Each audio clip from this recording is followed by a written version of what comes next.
C'est une affaire qui continue de connaître des rebondissements quasiment quotidiennement depuis près de 2 semaines maintenant. Pour rappel, le 4 novembre 2021, la footballeuse du Paris Saint-Germain et de l'équipe de France Kéra Amraoui est agressée violemment à proximité de son domicile de Chatou, Yvelines, par 2 hommes cagoulés munis de barres de fer.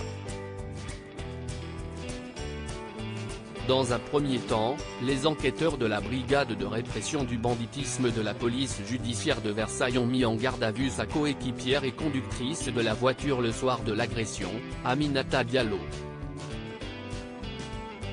Si elle ressort libre et sans problème à l'époque, les policiers gardent de gros soupçons sur elle et le 16 septembre, Aminata Diallo est de nouveau interpellée avant d'être mise en examen et placée en détention provisoire. Si elle a depuis été remise en liberté et placée sous contrôle judiciaire, les enquêteurs et la juge d'instruction l'ont longtemps interrogée et le Parisien a pu avoir accès aux déclarations de la joueuse de 27 ans, actuellement sans contrat.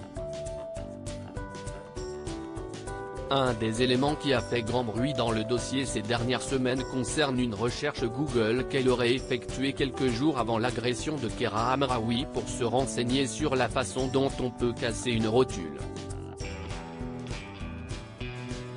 Je sais comment casser une rotule, donc je ne vais pas faire la recherche comment casser une rotule, rétorque la sportive qui nie tout en bloc. La suppression de Snapchat interroge les enquêteurs. Ce n'est pas le seul élément qui intrigue les policiers dans le comportement d'Aminata Diallo. La suppression de l'application Snapchat 2 jours après l'agression jette le trouble sur les intentions de la jeune femme. Je devais le donner à mon petit frère, le téléphone, donc je l'ai vidé quelques jours après. À chaque fois que je lui donne un téléphone, je supprime les applications, assure-t-elle.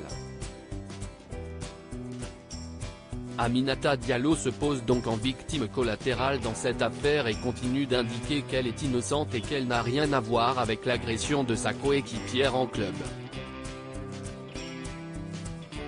Je ne suis pas la commanditaire de cette expédition, insiste-t-elle face à la juge d'instruction.